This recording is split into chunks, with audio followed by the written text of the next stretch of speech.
On day 910, I set a front squat PR of 175 kilos.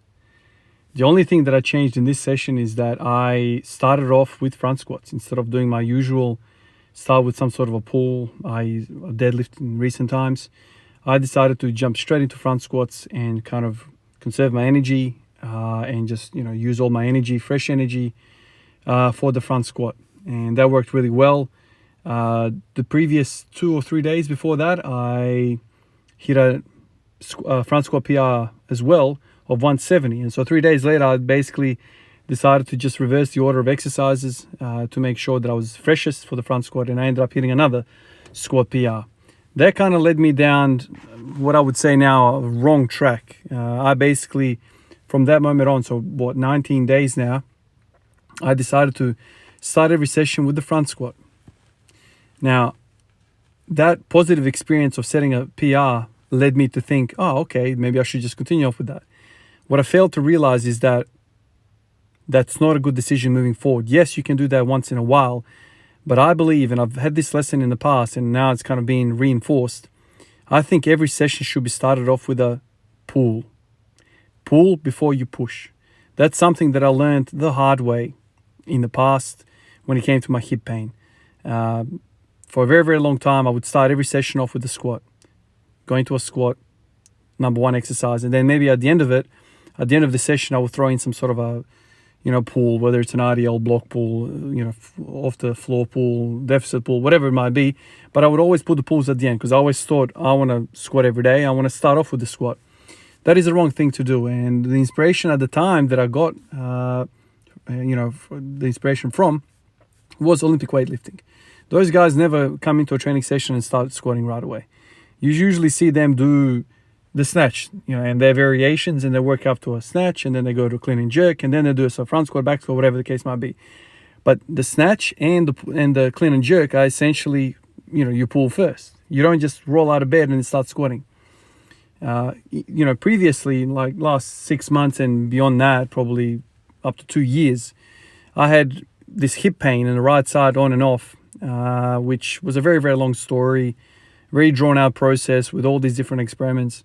But eventually I worked out that pulling, whether it be any sort of pulling, so hyper 45s, back raises on GHDs, normal deadlifts, good mornings, hamstring curls, RDLs, whatever, you name it, any sort of hip hinge motion, any sort of hip extension, dominant motion makes my hips feel good and basically resolve my hip pain. So that's when I developed this idea of I need to pull before I push. I need to do a deadlift or its kind of variation before I do squat or any of squatting variations. And that's kind of been with me for a very long time. For the last probably, I would say 6 months, I've been coasting. Absolutely no sign of hip pain, no nothing. And then for the last 19 days, I started front squatting. As basically, as soon as I walk in, start front squatting. Not that I have the same intensity hip pain right now. It's nowhere near that. But my hips started feeling a bit funny. Yesterday, I spoke about it. I walked in and I was like, oh, this is really strange. I feel discomfort in my hip. I can't push without like a discomfort in both of my hips. It wasn't just the right, which is interesting, right? I've been doing a lot of pushing. Hindu squat, bodyweight squats for huge volume. Recently I've basically not done a lot of back squats at all. So it's all been front squat, bodyweight squat, which is all very vertical, torso, very vertical. So it's just squat. And then yesterday I come in and I'm all jacked up and I'm thinking, what the hell is going on? I'm like getting worse and worse in how I feel. And today I was like, okay, let's go back to what's worked. Let's go back to what I know addresses my body really well. Yesterday's video, I kind of showed you guys the thought process of doing sit-ups on the GHD, trying to work out this tension that I have in the anterior kind of compartment of the hip, that whole hip flexor thing, upper quad, TFL, that whole region. I tried that. I tried doing Hindu squats. Nothing really worked until I did some sort of pulling. I did some hamstring curls and that was like, okay, I'm getting warmer with this. It's kind of feeling better to do this and go back to squats. Yesterday I did 3 lots of front squats. Each session or each, front squat run was after something else. So test, retest. And by far, hamstring curls were the most positive to my body. So I've got a rule, and I want to share that rule with you guys. You guys have already heard it. I think you should start every session with a pull and then go to a squat. I don't really care what it is. I said to you guys, 45 hypers, RDLs, deadlifts, good mornings, you name it. I think, at least from my body, I mean, you can listen to my experience and then maybe apply it to your training, your life. But my squat feels a lot better when my hamstring, glutes, adductors, when all of those guys were kind of involved in some sort of hip extension. It just feels better. Squatting feels better. My knees feel better. My back feels better. Everything feels better. But when I go into a squat straight away, I feel like half of that posterior chain is sleep. It's asleep. I haven't warmed it up properly. And you guys know where I stand with butt wink, with mobility in the squat. I think it's all posterior chain related. I've made videos about this, some freaking 20 minutes long. If you go back far enough, I've got a video that's titled, I think, How to Ask a Guy Squat. And in there I break down why I think it's posterior chain. I think it's all posterior chain. Basically, I think it's because, if you think about it, if you look at somebody from a profile squatting, everything on the back of you needs to get long. Everything on the back of you needs to be long for you to reach depth, and then it needs to be strong for you to get out of that depth, especially adductors. I think the hamstrings also tie into that, even though a lot of people have said to me, hamstrings are basically dormant when it comes to front squatting. They could be dormant or not, but if they're tight and tense, they're going to pull on the fascia from up top and down below, jack up your calves, jack up your glutes, jack up your adductors. They're kind of like in the middle of all these structures. So I think, in my experience, I'm telling you, whether people agree with this or not, when my hamstrings are long, I feel like I can squat until the cows come home. I can hit depth. I feel great. I can push with my quads, all of that. Even though the EMG studies and all the experts say that they don't do anything, my experience tells me different. So this is why I feel like the hamstrings, I keep saying the hamstrings, but I think it's more than that. It's basically hip extensors. So, the adductors play a role in hip extension, or hamstrings obviously, and also glutes. But when you are doing a hip extension exercise, okay, like a good morning, like a deadlift, like an ad, all of that stuff, you're doing all of these muscles, right? In recent days, I've been doing a lot of hamstring curls. Now, hamstring curls don't get a lot of glutes involved at all. However, when you're doing a set of 30, I'm feeling my glutes as well. So figure that, right? Like, what's going on there? I'm definitely feeling my adductors as well when I'm doing really high rep hamstring curls. Definitely feeling the hamstrings, obviously. And sometimes on the later kind of reps of the sets, I sometimes feel the glutes. It's predominantly like the outside of the glute, kind of like, I don't even know, glute minimus, glute medius, I don't know what it is, but I feel it. And so, like John Meadows used to say, and one of you guys brought him up as well, I've definitely heard him say the same thing. He recommended you simply doing, some hamstring work before doing squats. Now, I kind of fell onto my conclusion with pulling before pushing before I even heard John Meadows say that. When John Meadows said that, I was like, oh my God, all right, so one of these greats, one of these guys who has lived bodybuilding and understands muscles far better than me, has also said the same thing. So it was like two people independently going about their business, discovering similar things or the same thing. So definitely that's the key. And so right now I'm going to go back to that old recipe of, as soon as I come in, I'm going to do basically deadlifting. Even though I'm working with singles, when I pull 240, 250, 260 on a deadlift, even 220, it doesn't really matter what I pull, auto-regulated to something that kind of moves all right. When I go back to squatting, I just feel all right. I feel like those structures which I just pulled with are ready for me to go to squat. It's just simple as that. And today, it was a completely different, it was like direct contrast to yesterday's session. Today, I got in here and I was feeling great. The bar felt good. And it was like a cascade of events. Like everything started feeling good at me. Everything. And my front rack started feeling good. Anyway, I got to 160. I did 5 singles there. I kept kind of touching and feeling how I was going. Yesterday, I did a 250 kilo deadlift. So I was kind of mindful of the cost of that and the recovery of that. So today I ended up hitting 240 anyway. But anyway, I was kind of mindful of not pushing the front squat as well. So I did 160 for 5 singles. Backed away with 140. I did 3 sets of 5 with that. That almost freaking killed me, man. 140 for 3 sets of 5 is very, very heavy work for me. My max is 175 for a single in the front squat. So 140 it's hard yakka, man. It's freaking hard yakka to get through all of that. But somehow I did. I didn't have 3 sets in my mind. I did 1 set. I was like, man, I reckon I can squeeze another one out. And then I, squeezed 3 out, basically. So 3 sets of 5. It was basically real heavy work. You're seeing me now do this. I haven't done this machine many times in my life, but I think it's called the standing leg curl machine. It's very interesting. It's a very interesting machine, and it hits the hamstrings really well. I like it because you're upright. It's kind of like, and it's also independent, so you can feel each hamstring do its own work. It's not like when you're doing the bilateral leg curl machine on the cable, like you're doing the freaking movement, but you don't really know how much each leg is contributing. So if you have like a unilateral weakness, or if you have one side that's lagging behind the other, it's kind of hard to gauge what's going on.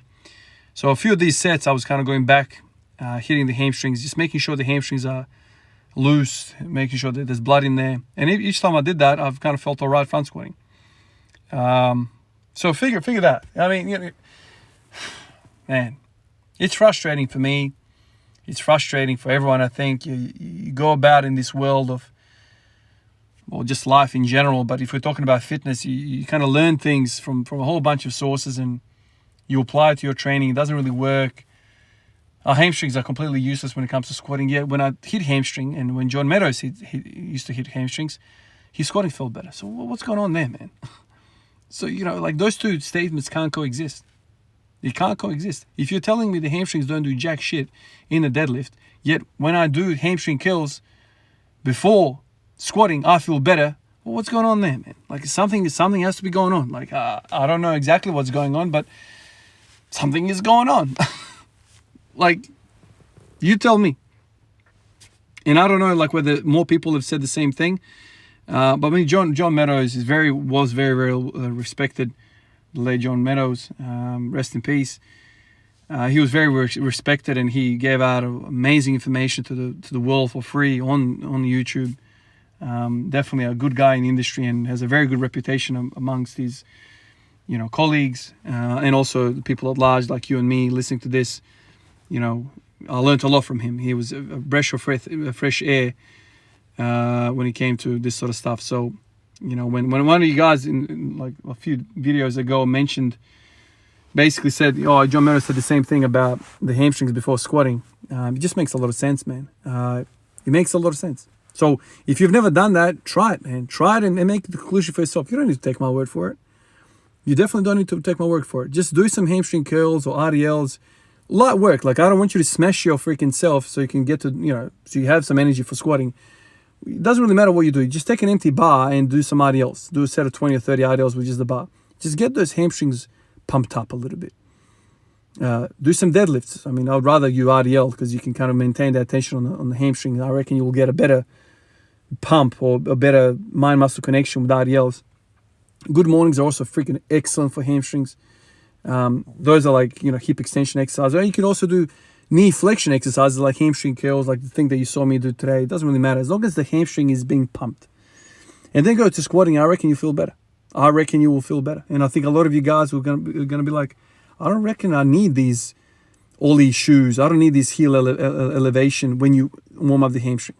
And then when you feel those effects, I want you to sit there and think about and kind of conceptualize what is actually happening in my lower body that's making my squat feel better when I'm doing these hamstring curls.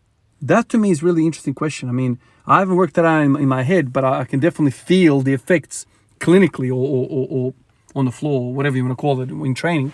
Sometimes you don't really need to understand the rationale, or you don't need to understand the mechanism behind something. If you do A and result B comes out, just that, you need to do A. That reminds me of all the research, like in the fitness world and training world, scientific world of sports science. It's kind of debate whether you listen to the white coats, listen to the scientists, or you listen to the athletes. And I heard somebody summarize this really well. What should be the order of things when it comes to sports science? I can't remember who said this, but it was along the lines of, I think scientists should follow athletes and try and make sense of what is happening. So follow people like Abajev, follow people like whatever coach. I can't think of any other coaches right now in my head, but you think of any other coach, look at these athletes that are winning gold medals, and then get these white coats in to try and make sense in a scientific way of what's causing what adaptation, what's happening here. Not the other way around, where you've got a white coat scientist sitting in a lab trying to dissect the freaking cell, and from that information making your training program. No, it should be the other way around. Get the scientists to review successful training programs from people going to the gold medals, silver medals, bronze medals, or whatever it is. I reckon that's the correct order of things. In this kind of field, in this conversation of sports science, I reckon that's the best approach. Obviously, with physics and chemistry and all this sort of stuff, it's kind of a different thing. But this is a kind of an applied science. I don't even know if you want to call that like a soft science or like a humanities science. I don't know what this is.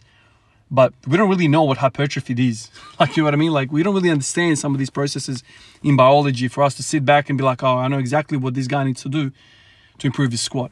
There's so many different pathways. There's so many different ideas of how we should go about different things. It's very much an open science, this is. So that's how I look at it anyway. I can't remember who said this, but it was brilliant. When I heard it, I was like, yes, that's exactly how it should be. So in this case, let's all follow John Meadows. Let's all follow, well, not even follow, just try it out, man. Try it out and see how you go. From now on, you're going to see me doing pulling as the first exercise. I don't really care what it is. Probably going to be deadlift every time, but it doesn't have to be. It can be a block pull, it can be an RDL, it can be a deficit. Something like along these lines. And then getting to squatting, that served me well. That's kept my knees and hips really feel amazing. Get that stuff on the map at the back of you, and then the quads will come in play and everything starts coming in play. Once again, I don't really understand the process involved, but my experience is that's the best way to go about it. So I'll continue to do that. So hopefully, from now on, I'm going to be getting back to that. Man, I can't believe I just saw the log and I thought, man, it's been 19 days since I hit that 175. Man, where is the time going, man? It's absolutely insanity. I thought that was like last week or something, man. It's freaking 3 weeks ago, man. Jesus Christ. Time is flying, man. But here you go. Anyway, guys, this is me failing 200. So in the previous clip, you guys would have seen I went from the bar all the way to 180, basically in one set, in one take. You guys saw I wasn't taking any breaks. My cameraman was like, what the hell, why'd you do that, man? Why did you just like fly through it? I basically said to him like this, I've given everything I had in the front squat. So I know the back squat is not going to be anything impressive. So I just run through it and just make sure I touch the bar in the back squat, touch the technique, say hi to the technique, and then get out of here. I was spent. But I did not expect 200 to fall like that. 180 felt amazing to me. I put 200 on and I came back and I was like, Jesus Christ, this is freaking heavy. All the way down, I just didn't have control of it. And when I got there, I was like, yeah, I'll just drop this. And that was basically the training session. It was really interesting to see. And my cameraman was like, man, what happened to you with auto regulation? Why did you try that? And I said to him like this. So this was my answer to him. I felt so good today, man. Like my body felt good in training. Yesterday was so bad. Everything was kind of going, bad. I felt like I couldn't even train properly. Today, I was just so happy that everything feels good. So I just wanted more of it. And this is where I start to fail some of these things, some of these lifts. But it's not ideal to kind of fail these lifts. But the moment I was lowering that weight down, I knew I wasn't going to fight it. So I just dropped it. Definitely not into grinding, 10-second freaking concentric or 10-second reps where you're like grinding for like a million hours. Anyway, guys, long video again today, but thank you everyone on the list. Thank you everyone in the comments. I appreciate you guys. I'll catch you guys in the next one. Peace out.